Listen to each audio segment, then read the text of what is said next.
Dokter Ihsan sebelumnya terima kasih sudah mau menyempatkan waktu untuk berbincang bersama dengan Sinpo TV. Dok, kalau misalnya kita berbicara soal kasus demam berdarah yang saat ini sedang menjangkiti banyak orang seperti itu di Indonesia, khususnya di DKI Jakarta dan juga di Kepulauan Seribu seperti itu. Nah, ini yang menjadi perhatian, gejala yang sering ditemui oleh dokter, ini gejalanya seperti apa sih, Dok? Oh ya, baik. Untuk gejala DBD, kita pertama-tama ada yang dinamakan gejala flu-like syndrome ya. Jadi itu adalah gejala infeksi virus yang tidak spesifik. Itu bentuknya bisa berupa demam, kemudian bisa sakit tenggorokan, kemudian bisa ada batuk pilek, kemudian sakit kepala, dan juga mual muntah. Dan itu memang gejala yang dapat juga didapatkan dari penyakit-penyakit infeksi virus lainnya seperti flu ya, kemudian seperti yang terbaru ini ada flu Singapura ya.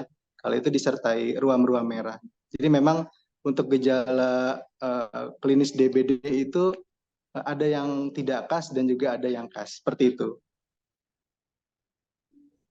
Oke, baik dok. Jadi ada yang khas, ada yang nggak khas. Tapi kalau misalnya kita berbicara dokter Ihsan terkait dengan gejala spesifik atau indikator apa seseorang terjangkit DBD, apakah ada hal spesifik seperti itu? Karena mengingat kalau misalnya kita musim pancaroba ini kan berbagai macam penyakit bisa terkena seperti itu kepada masyarakat dokter. Ya, kalau untuk gejala spesifik dari DBD ya, yang pertama itu adalah demam ya. Untuk demamnya itu di masyarakat dikenal sebagai demam yang seperti pelana kuda. Jadi demamnya itu dia biasanya sekitar 2 sampai 7 hari ya. Jadi pada fase-fase pada hari-hari pertama terkena DBD itu kita akan mengalami demam tinggi. Oke. Demam tinggi dan nanti apabila kita catatkan dalam bentuk grafik itu dia grafiknya bentuknya menaik. Nanti ketika sudah sekitar hari ketiga atau hari keempat atau hari kelima akan terjadi yang dinamakan fase kritis, yaitu terjadi penurunan demam.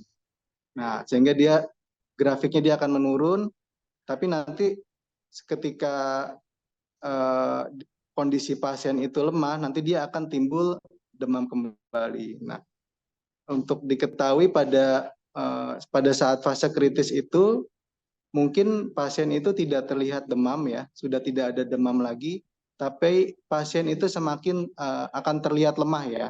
Dan kemudian timbul gejala-gejala DBD yang khas, contohnya timbul ruam-ruam merah, kemudian timbul bintik-bintik di kulit, kemudian bisa juga timbul perdarahan dari hidung atau mimisan, bisa juga ada perdarahan dari mulut ya, biasanya ada perdarahan di gusi, dan yang berbahaya apabila kita temukan ada perdarahan dari saluran cerna ya, bisa berupa muntah darah atau bisa juga buang air besar berdarah. Dan untuk buang air besar berdarah ini dapat kita temukan berwarna merah segar ataupun berwarna hitam.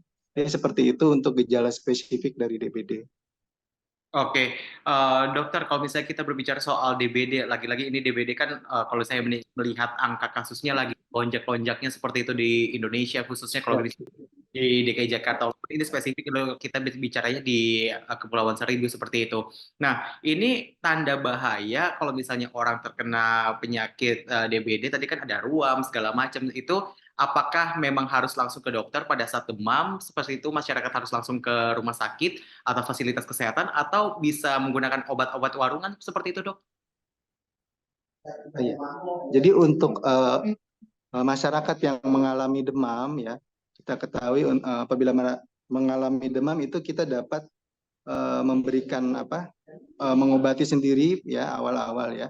Misalkan kita berikan anti demam ya dengan paracetamol ya, atau dengan merek-merek obat di warung ya, itu bisa kita konsumsi. Namun apabila demamnya itu nanti lebih dari 1 hari ya, atau misalkan demam yang tinggi sekali, atau yang misalkan masyarakat mengalami badannya bertambah lemas ya. Kemudian tadi ada gejala DBD. Jadi selain gejala yang flu-like symptom tadi, yang gejala spesifik DBD tadi, kalau di dinas kesehatan itu kita menamakannya tanda alarm. Jadi Oke. kapan masyarakat itu perlu perlu berobat. Jadi apabila mengalami tanda alarm. Tanda alarm itu ada ada pemeriksaan ya, keluar darah dari hidung, kemudian ada perdarahan dari tenggorokan, kemudian bisa juga ada bintik-bintik di kulit ya.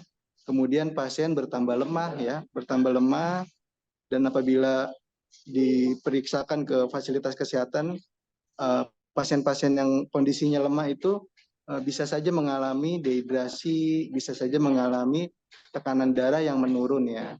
Oke, Mungkin seperti itu. baik. Dok, kalau misalnya kita berbicara soal DBD gitu, kalau misalnya dari Kementerian Kesehatan atau misalnya dari Dinkes seperti itu, Dinkes seperti itu, atau bahkan spesifiknya di rumah sakit di apa namanya Kepulauan Seribu, ini ada call center khusus nggak sih untuk menangani kasus DBD seperti ini? Oh iya. Jadi untuk penanganan kasus DBD memang kita sangat aware ya, sangat hati-hati sekali ya, karena penyakit DBD ini mungkin baru-baru ini terdengar istilah yang apa cukup populer di masyarakat ya. Jadi DSS, awas hati-hati DSS ya. Jadi DBD DSS itu adalah dengue shock syndrome. Jadi pasien DBD yang mengalami shock ya. Nah, untuk pasien DBD sendiri, kenapa pasien itu perlu dirawat? Ya, karena kita takut pasien itu dia mengalami fase kritis ya. Pada fase kritis, nah pasien itu akan mengalami namanya perdarahan, gejala-gejala perdarahan tadi. Dan kemudian yang kedua, pasien bisa mengalami gejala shock ya. Karena pada penyakit DBD nanti cairan tubuh itu dia akan berpindah dari pembuluh darah keluar pembuluh darah, sehingga apabila kita lakukan pemeriksaan tekanan darah, pasien itu cenderung tekanan darahnya rendah. Kan gejala-gejala perdarahan tadi. Dan kemudian yang kedua, pasien bisa mengalami gejala shock ya. Karena pada penyakit DBD nanti cairan tubuh itu dia akan berpindah dari pembuluh darah keluar pembuluh darah, sehingga apabila kita lakukan pemeriksaan tekanan darah, pasien itu cenderung tekanan darahnya rendah. Maka dari itu, kalau pada saat perawatan di rumah sakit ya biasa kita benar-benar kita pantau untuk tanda-tanda vital dari pasien, yaitu tekanan darah, kemudian frekuensi nadi dan pernapasan, kemudian juga pemantauan suhu tubuh.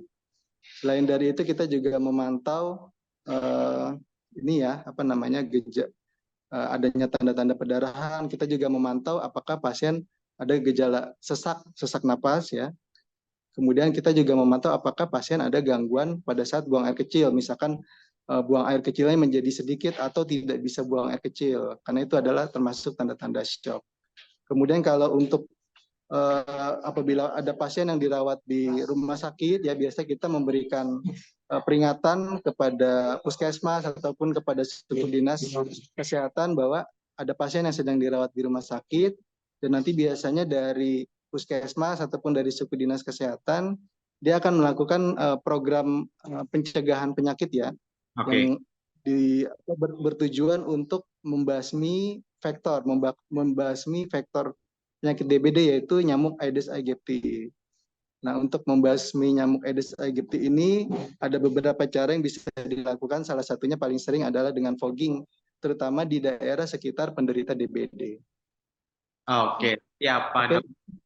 Pak, dokter, kalau misalnya terakhir kita berbicara soal langkah antisipasi yang harus dilakukan oleh masyarakat, atau misalnya dari dokter sendiri, ada pesan nggak nih untuk ke masyarakat terkait dengan pencegahan dini untuk agar tidak terkena DBD seperti itu? Oh ya, jadi kepada masyarakat ya tentu kita harus mencegah ya, lebih baik mencegah daripada mengobati ya. Kita ketahui DBD itu ditularkan oleh nyamuk ya, dan nyamuk itu biasanya ada di tempat-tempat yang air menggenang ya. Jadi kita bisa melakukan program 3M ya, program 3M. Nanti kita apabila ada barang-barang bekas atau ada tempat-tempat penampungan air itu kalau bisa kita buang ya, kemudian kita bersihkan ya untuk mencegah ada pertumbuhan jentik-jentik nyamuk. Kemudian kita juga bisa menghindari tergigit oleh nyamuk. Jadi apabila ada nyamuk, ya kita harus menghindari jangan sampai kita tergigit. Misalkan kita menggunakan lotion anti nyamuk ya. Kemudian kita juga harus waspada apabila ada kita atau ada anggota keluarga kita yang sedang sakit ya, kita harus tahu gejala DBD. Yang paling pertama demam 2 sampai 7 hari, yang kedua ada sakit kepala, yang ketiga pegal-pegal linu di badan ya, dan bisa disertai mual muntah ataupun nyeri perut. Nanti apabila mengalami gejala seperti itu dapat berobat ke fasilitas kesehatan ya, untuk diperiksa oleh dokter apakah ada tanda-tanda ke arah DBD yang membutuhkan perawatan. Mungkin seperti itu. Oke, siap. Iksan, terima kasih sudah meluangkan waktu untuk berbincang dengan Sinpo TV. Sehat selalu, dokter.